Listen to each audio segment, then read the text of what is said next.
계명을 조차 안식일에 쉬더라. 안식 후 첫날 새벽에 이 여자들이 그 예비한 향품을 가지고 무덤에 가서 돌이 무덤에서 굴려 옮기운 것을 보고 들어가니 주 예수의 시체가 되지 아니하더라.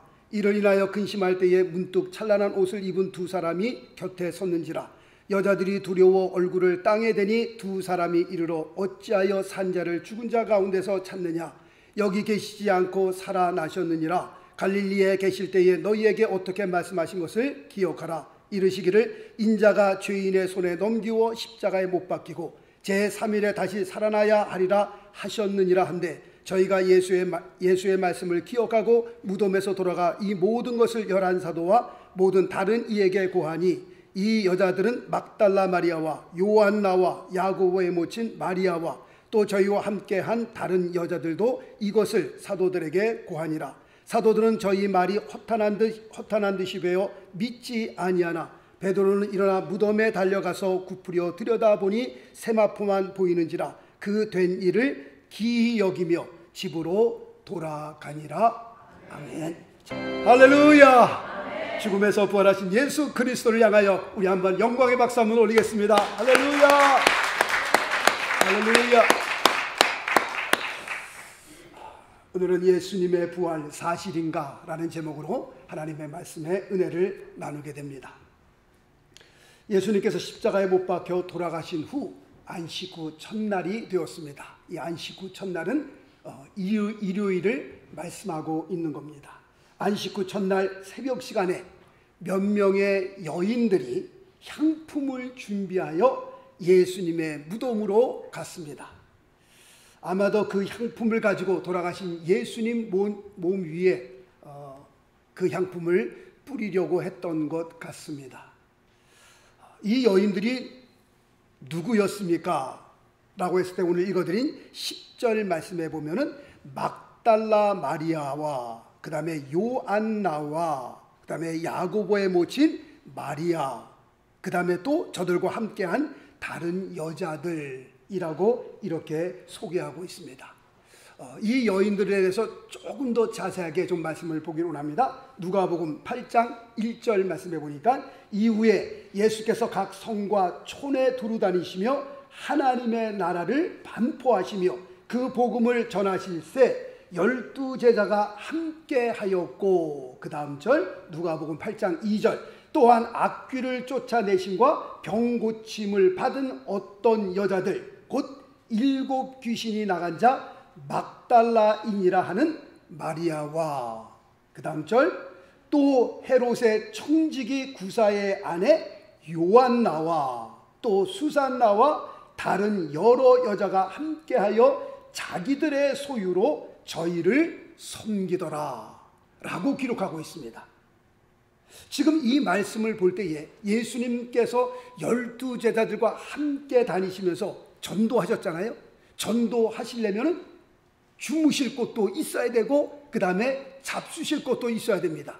다시 말씀드리면 전도하러 다닐 때에 그 비용이 만만치 않게 듭니다. 그런데 이 필요한 경비들을 누가 다 됐다고 그랬어요? 이 여인들이 자기의 소유물로 주님을 섬겼더라 라고 말씀하고 있습니다. 자, 또 말씀 볼까요? 누가복음 23장 27절 말씀 보니까 또 백성과 및 그를 위하여 가슴을 치며 슬피 우는 여자의 큰 무리가 따라오는지라. 여기서 여자의 큰 무리, 이 큰 무리 가운데 아까 읽어드렸던 그 여자들도 그 여인들도 여기에 속한다 라고 말씀을 드릴 수 있습니다.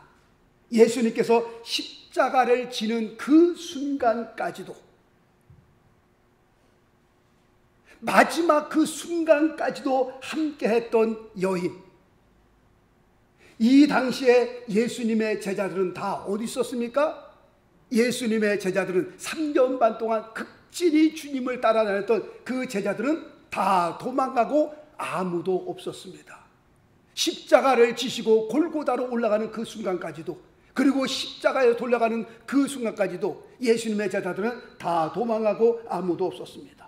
오늘 본문 말씀해 보니까 예수님을 따르던 많은 사람이 두려워서 숨어 지내고 있는 이때에 지금 본문에 나온 이 여인들은 아주 당당하게 예수님을 장사한 곳까지 향품을 가지고 찾아왔다라고 기록하고 있습니다.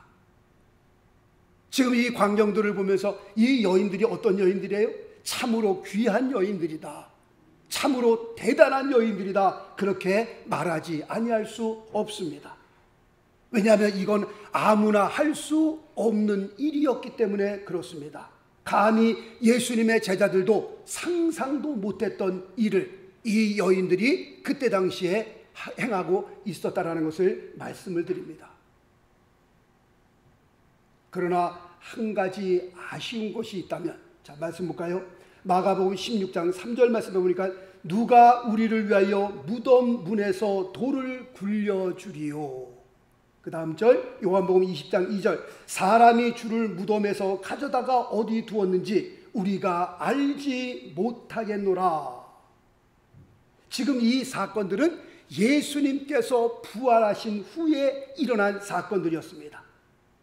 이 여인들이 참으로 대단하고 너무 귀한 여인들이었지만 한 가지 아쉬운 것이 있다면 지금 예수님의 시체만 찾고 있는 겁니다. 지금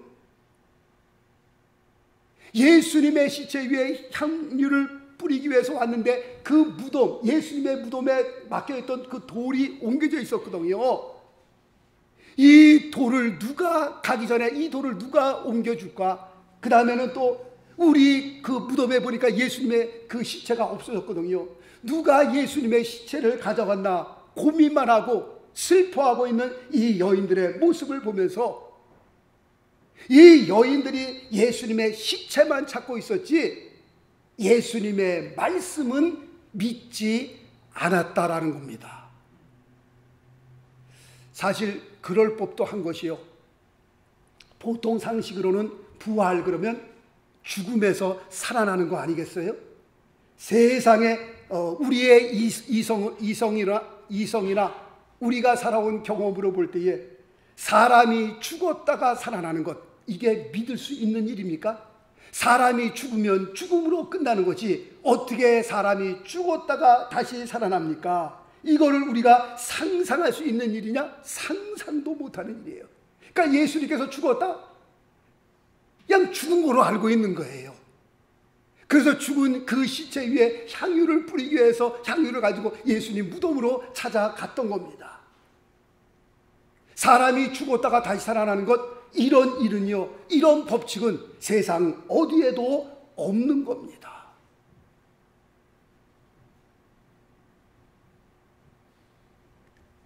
그래서 성경은 죽음과 부활에 대해서 우리 아둔한 인간이 깨닫지 못하는 우리 인간에게 깨달을 수 있도록 성경에선 여러 군데 계속해서 우리에게 말씀해 주고 있습니다.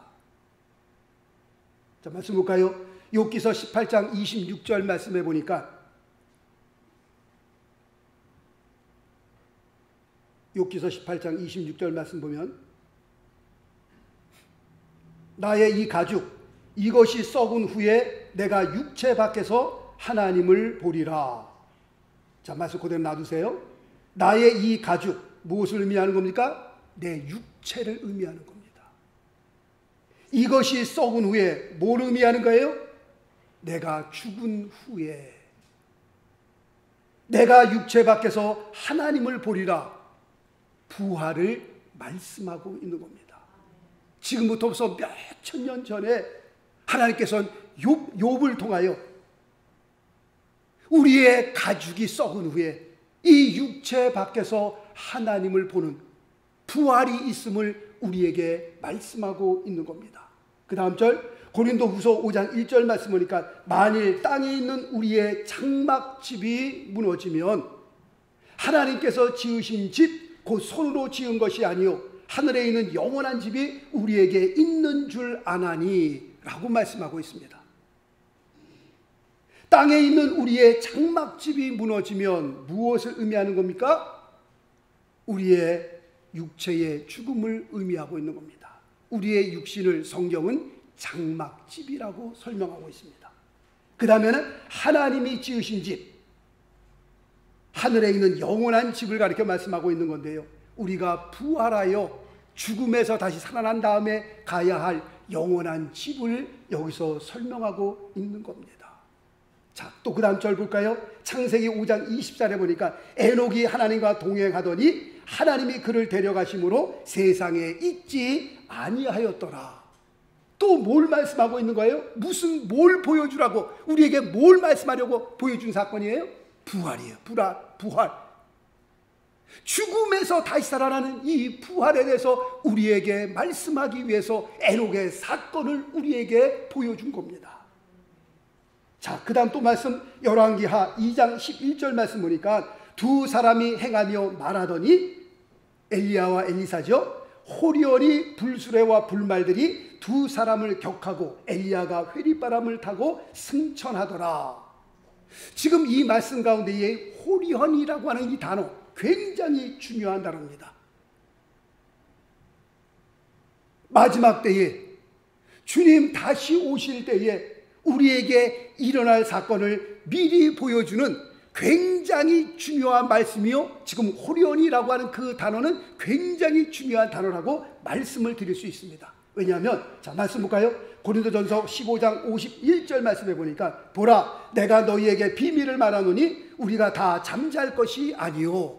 다시 말씀드리면, 다 우리가 죽어있는 상태에서 가만히 있을 것이 아니요, 마지막 나팔의 순식간에 어떻게 해요? 호리온이 아까 말씀을 드렸잖아요.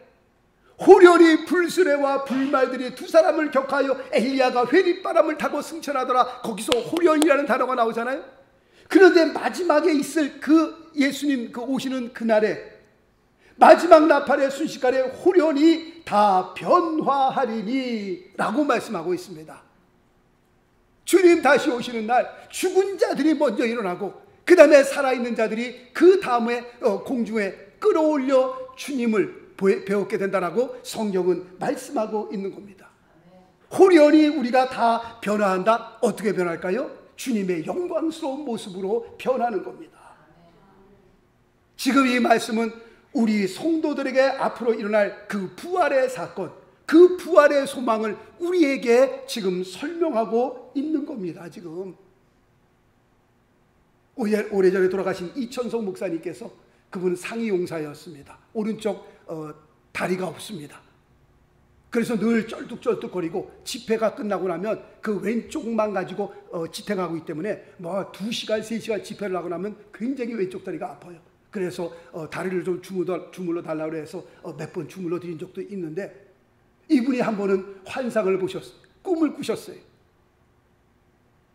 늘 그렇게 불편하신 다리를 갖고 사시는데 막 뛰어다니더라는 거예요. 보니까 이야, 이상하다, 내가 이렇게 뛰어다닐 수가 없는데, 보니까 오른쪽 다리가 성하게 다시 돌아온 겁니다. 천국에 가면 거기는 어떤 곳이에요? 아프지도 않고 고통도 없고 슬픔도 없고 눈물도 없고 죽음도 없고 어둠도 없고, 할렐루야. 그것을 우리가 소망하는 겁니다. 죽음에서 부활하신 예수 그리스도, 그분을 우리가 믿고 섬기는 것은 우리에게 부활의 소망이 있기 때문에 그것 바라보면서 주님을 섬기는 겁니다. 이 세상 살면서 정말 다 때려 치워버리고 싶을 때가 한두 번이 아니죠. 교회고 뭐고 신앙이고 뭐고 믿음이 뭐고 다 때려 집어칠래도 그럴 수 없는 것이 뭐가 있기 때문에요? 부활의 소망이 기다리고 있기 때문에, 다시 오실 예수 그리스도를 우리가 소망하기 때문에 우리가 다 포기할 수 없는 겁니다. 교회를 떠날 수 없는 거고요, 믿음을 떠날 수 없는 이유가 바로 여기에 있는 겁니다. 그렇다면 예수님 부활의 사실을 목사님께서 어떻게 증명할 수 있겠습니까? 라고 하는 그 질문에 첫 번째로는 빈 무덤이 예수 그리스도의 부활을 증거한다 라고 말씀드릴 수 있습니다. 오늘 읽어드린 2절과 3절 말씀을 볼까요? 누가복음 24장 2절 3절. 돌이 무덤에서 굴려 옮기운 것을 보고 들어가니 주 예수의 시체가 배지 아니하더라. 예수님의 빈 무덤이 예수님의 부활을 증거하고 있는 겁니다. 지금 예수님의 빈 무덤에 대해서 어떤 분들은 이런 말을 하고 있습니다. 아니요, 이건 도적설을 얘기하고 있습니다. 예수님의 제자들이 예수님의 시체를 훔쳐간 겁니다 라고 하는 도적설을 주장하고 있습니다. 그런데 이거는 말도 안 되는 것이요, 예수님의 제자들은요, 예수님이 살아 계실 때에도 도망간 사람들입니다. 예수님 놔두고 그냥 주랭랑을 친 사람들이에요. 그런데 예수님이 돌아가셨는데, 죽었는데 예수님을 찾아와요? 이거는 말도 안 되는 소리죠. 살아 계실 때도 도망간 사람들이 무슨 돌아가실 때 예수님을 찾아오겠어요? 더군다나 로마 병정들이 칼과 창을 가지고 예수님의 무덤을 지키고 있는데, 늘 두려워서 집에서 모이면 집에 문을 다 걸어 잠그고 사는 사람들이 로마 병정과 싸울 힘이, 용기가 있었겠어요? 없어요. 로마 병정과 싸울 힘도 없었습니다. 그런 사람들이 예수님의 시체를 훔쳐가요? 말도 안 되는 소리죠. 두 번째는 기절설을 주장하고 있습니다. 예수님께서 십자가에서 완전히 돌아가신 것이 아니라 잠깐 기절하셨다가 그 다음에 깨어나신 것이다 라고 하는 기절설을 얘기하는데, 아니요, 로마 병정이요, 예수님께서 완전히 돌아가셨나 안 돌아가셨나 알아보기 위해서 창으로 옆구리를 찔러 옆구리에서 물과 피가 다 쏟은 걸 보고 죽음을 확인했습니다. 기절설이 아닙니다. 그 다음에는 환상설을 얘기하고 있습니다. 제자들이 너무나 예수님을 사모한 나머지 환상을 봤다라고 주장하는 환상설이 있습니다. 예수께서 죽음에서 부활하신 후에 시골 저 끝에서 한 사람에게만 딱 보여주시고 나타나시고, 자 봤지, 이제 증명이 됐다, 이제 내가 승천한다, 그렇게 하지 않으셨습니다. 예수님께서 죽음에서 부활하시고 난 다음에 지상에서 40일 동안 계시면서 어떤 때는 한 사람을 만나셨고, 어떤 때는 두 사람을 만나셨고, 어떤 때는 11사람을 만나셨고, 어떤 때는 심지어 500 성도들 앞에 나타나셨습니다. 예수님께서 부활하시고 난 다음에 저 시골에서 어떤 한 사람 만나고 끝난 것이 아니라 40일 동안 여러 사람을 만나 주셨다는 겁니다. 예수님의 부활은 때로는 한 사람, 어떤 사람, 어떤 두 사람, 어떤 11사람, 500문도에 나타나시면서 예수님의 부활을 증명하시고, 특별히 예수님의 그 빈 무덤은 예수님께서 사망에서 부활하셨다라고 하는 그 증거를 나타내 보여주고 있는 겁니다. 두 번째로는 천사가 전해준 말이 예수님의 부활을 증거합니다. 오늘 읽어드린 4절, 5절, 6절 말씀 보겠습니다. 이를 인하여 근심할 때에 문득 찬란한 옷을 입은 두 사람이 곁에 섰는지라. 여자들이 두려워 얼굴을 땅에 대니 두 사람이 이르되 어찌하여 산자를 죽은 자 가운데서 찾느냐? 여기 계시지 않고 살아나셨느니라. 갈릴리에 계실 때에 너희에게 어떻게 말씀하신 것을 기억하라. 지금 천사가 이 여인들에게 예수님의 부활을 증거하고 있는 겁니다. 예수님께서 여기 계시지 않다는 거예요. 너희들은 왜 산자를 죽은 자 가운데서 찾냐는 겁니다. 천사가 이 여인들을 바라보면서 얼마나 답답했겠어요. 그 다음에는 예수님의 말씀이 예수님의 부활을 증거합니다. 자, 오늘 읽어드린 7절 말씀 볼까요? 7절 말씀에는 이르기를 인자가 죄인의 손에 넘기워 십자가에 못 박히고 제3일에 다시 살아나야 하리라 하셨느니라 라고 말씀하고 있습니다. 지금 7절 말씀을 통해서 볼 때에 놀랍고 신기한 것 두 가지를 제가 말씀드릴 수 있습니다. 오늘 7절 말씀을 보면서 인자가 죄인의 손에 넘기워 십자가에 못 박히고 제3일에 다시 살아나리라. 지금 이 말씀을 통해서 첫 번째, 부활에 대해 이렇게 자신 있게 말할 수 있는 사람이 세상에 또 누가 있겠는가? 자, 말씀 볼까요?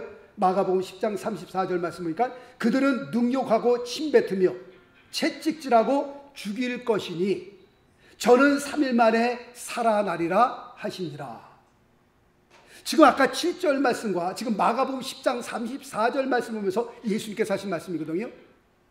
지금 이 말씀을 보면서 세상에 이렇게 말할 수 있는 사람이 누가 있을까? 세상에 이렇게 말한 사람이 누가 있겠는가? 이렇게 말한 사람이 있으면, 이렇게 말할 수 있는 사람이 있으면 나오라고 그래요. 이 세상에 아무도 이렇게 말할 수 있는 사람은 없습니다. 예수님 전에도 없었고요, 예수님 후에도 이렇게 말할 수 있는 사람은 아무도 없습니다. 오직 예수 그리스도 한 분께서만 이렇게 말씀을 하셨다는 겁니다. 참으로 신기하고 놀랍죠? 그 다음에 두 번째로 오늘 읽어드린 7절 말씀을 보면서 또 놀랍고 신기한 것은 예수님께서 이렇게 정확하게 말씀을 하셨음에도 불구하고 이 말씀을 믿지 않았다는 겁니다. 주님께서 말씀하셨잖아요. 인자가 죄인의 손에 넘기워 십자가에 못 박히고 제3일에 다시 살아나리라. 언제 살아날지 그 날짜까지도, 며칠 후에 살아날 것까지도 말씀해 주셨습니다. 지금 이 말씀을 들으시면서 혹시 이해가 안 되는 부분이 있으세요? 지금 예수님의 말씀을 들으면서 어떤 부분이 이해가 안 되세요? 예수님께서 말씀하신 그 말씀, 문법적으로 혹시 이해가 안 되세요? 혹시? 아니면 뭐가 혹시 이해가 안 되세요? 너무 정확하게 말씀하셨기 때문에 우리가 이해가 안 될 말이 전혀 없는 거예요. 인자가 죄인의 손에 넘기워 십자가에 못 박히고 제3일에 다시 살아나리라. 혹시 어려우세요, 이 말이요? 영어로 말씀해야 이해를 하시겠나 그럼? 어디가 이해가 안 되세요? 어디가? 너무나 정확하게, 너무나 확실하게 주님께서 말씀하셨음에도 불구하고 이해를 못하는 것은 이 말씀을 들은 사람들이 이 말씀을 안 믿었다라고 하는 겁니다. 자, 11절 말씀 볼까요? 읽어드린 11절 말씀 보니까 제자들의 반응이 이렇습니다. 사도들은 저희 말이 허탄한 듯이 배워 믿지 아니하나. 그 여인들이 예수님의 빈 무덤을 봤거든요. 그리고 제자들에게 와서 예수님의 시체가 없어졌더라, 지금 무덤이 비었더라 라고 얘기를 하니까 사도들이 그 여인들의 말을 들으면서 그 말을 믿지 아니하였더라. 그 다음 절 12절에 보니까 베드로는 어땠습니까? 베드로는 일어나 무덤에 달려가서 굽으려 들여다보니 세마포만 보이는지라 그 된 일을 기이 여기며 집으로 돌아가니라. 무슨 말이에요? 안 믿었다는 겁니다. 베드로도. 야, 이상하네. 예수님의 시체가 여기 있어야 되는데 예수님의 시체는 없고 세마포만 놓여있네. 야, 그거 희한하네 하고 집으로 돌아간 겁니다. 예수님께서 살아계실 때에, 그리고 십자가를 지시기 얼마 안 남았을 때는요, 며칠이 안 남았을 때는 예수님의 제자들에게 집중적으로 말씀하셨어요. 아주 확실하게 말씀하셨어요. 여러 번 말씀하셨어요. 내가 잡히고 난 다음에는 고난을 받고 그 다음에 내가 십자가에 못 박혀 죽을 거야. 그런 다음에는 3일 만에 내가 살아날 거야 라고 하는 그런 말씀을 제자들에게 확실하게 여러 번 말씀을 하셨습니다. 그럼에도 불구하고 예수님의 제자들은 그 말씀을 들었음에도 불구하고 예수님의 말씀을 그 마음에 담아두지 않았다는 겁니다. 마지막 네 번째, 예수님의 부활을 증거하는 것은 예수님의 제자들이었습니다. 물론 제자들이 처음에는 예수님의 부활에 대해서 어리둥절하였습니다. 이게 사실인가? 이게 진짜인가? 그러다가 오순절 마가다락방에서 성령 충만을 받은 후에 그들은 예수님의 부활을 증거하는 증인들이 되었습니다. 예수님의 부활을 증거하는 일 때문에 때로는 감옥에 갇히기도 하고요, 때로는 잡혀서 얻어맞기도 하고요, 때로는 그 일을 증거하는 일 때문에 순교를 당하기도 하였습니다. 만약에 예수님의 제자들이 거짓으로 예수님의 부활을 증거했다면 아마 하루 이틀, 한 달 정도는 증거할 수 있었어도 저들이 목숨을 걸고 허위로 예수님의 부활을 증거하지는 못하는 겁니다. 허위로 증거하는 그 일 때문에 왜 잡혀서 감옥에 가요? 왜 순교를 당해요? 왜 고문을 당합니까? 그럴 수 없는 겁니다. 자, 말씀 볼까요? 사도행전 5장 41절 말씀 보니까 사도들은 그 이름을 위하여 능욕받는 일에 합당한 자로 여기심을 기뻐하면서 공회 앞을 떠나니라. 왜냐하면 너무 확실하기 때문에, 예수님께서 죽음에서 부활하신 그 사건이 너무나 확실하기 때문에 그런 겁니다. 자, 그 다음 절 사도행전 4장 20절 말씀 보니까 우리가 보고 들은 것을 말하지 아니할 수 없다 하니, 그들을 잡아서 때리고 고문하고 감옥에 넣고 난 다음에 그들을 향하여 이제는 다시는 예수 이름으로 말하지 말라라고 얘기를 하니까 내가 보고 들은 것을 말하지 아니할 수 없다라고 예수님의 제자들이 그렇게 말하고 있습니다. 누구도 부인할 수 없는 예수님의 부활, 너무나도 확실한 예수님의 그 부활을 위해 저들은 목숨을 걸고 예수님의 부활을 증거하였던 겁니다. 자, 이제 오늘 말씀의 결론을 내립니다. 예수님의 부활이 사실이라면 예수님의 재림, 예수님의 다시 오심도 확실한 사실이라고 말씀을 드릴 수 있습니다.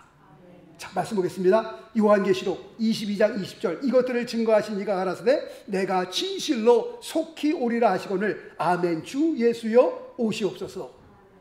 예수님께서 말씀하신 대로 내가 죽었다가 살아나야 되겠다라고 하는 그 말씀 그대로 이루어졌다라면, 그 말씀이 사실이라면 예수님께서 지금 요한계시록 22장 20절 내가 진실로 속히 오리라 라고 하신 그 말씀도 그대로 이루어지리라 우리는 믿는 겁니다.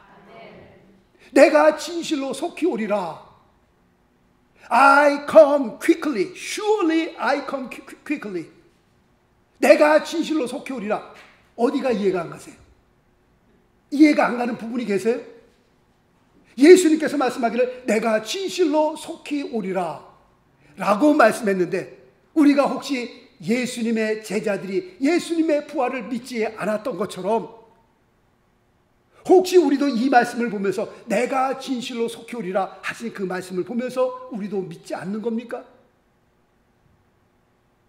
주님 다시 오실 때에 우리가 만일 믿지 않는다면 큰 일이 벌어지는 겁니다. 정말 큰 일은요, 예수님 다시 오실 때에, 주님 재림하실 때에 우리가 믿지 않은 그 일이 정말 큰 일입니다. 바라옵기는 내가 진실로 속히 오리라 라고 하신 그 말씀, 우리는 몇 년도 몇 월 며칠인지 알 수 없으나 주님께서 주님의 초림도 볼 때에 오신다 하시더니 때가 되매 주님께서 오셨던 것처럼 내가 진실로 속히 오리라 라고 하신 그 말씀도 때가 되면, 때가 차면 주님이 다시 오실 줄로 우리는 믿습니다. 어떤 과학자가 2050년도에는요 이 지구에 어마어마한 일이 일어날 것이다 라는 것을, 이건 뭐 예언도 아니고 그냥 지금 지구가 되어져가는 그 광경을 보면서 그거를 조사해서 설명을 한 겁니다. 2050년도에는요 정말 우리가 상상하지 못할 그런 이 세상이 될 겁니다. 주님께서 십자가를 지시고 골고다 산으로 갈 때에 그를 따르는 여인들이 막 울었습니다. 주님께서 그 여인들을 바라보면서 뭐라고 말씀하세요? 나를 위하여 울지 말고 너희와 너희 자녀들을 위하여 울라. 정말 이 세상이 어떻게 변할지 모르는 이 세상에 우리는 조금 있으면 다 떠나야 할, 뭐 10년, 20년, 30년 있으면 다 떠나야 할 우리의 삶이지만 우리의 2세들, 우리의 3세들, 더 나아가서 우리의 4세들, 이런 세상에서 우리가 믿음이 없이는, 하나님을 믿는 믿음이 없이는 정말 살아가기 힘든 그런 세상이 옵니다. 다시 말씀드리면 이 지구가 종말을 향하여 달려가고 있는 겁니다. 2050년도에는요 우리가 먹을 생수도 이제는 찾기 힘든 그런 때가 옵니다. 점점 종말을 향하여, 말세를 향하여 달려가고 있는 때에 다시 오실 예수 그리스도를 바라보며 내가 진실로 속히 오리라 말씀하신 그 주님을 바라보며 우리 모두가 땅만 바라보며 사는 인생이 아니라 눈을 들어 위를 바라보며 다시 오실 예수 그리스도를 바라보며 부활의 큰 소망을 품고 우리 모두가 믿음 안에서 승리하는 그런 귀한 사람들 되시길 예수 그리스도 이름으로 축원합니다. 기도하겠습니다.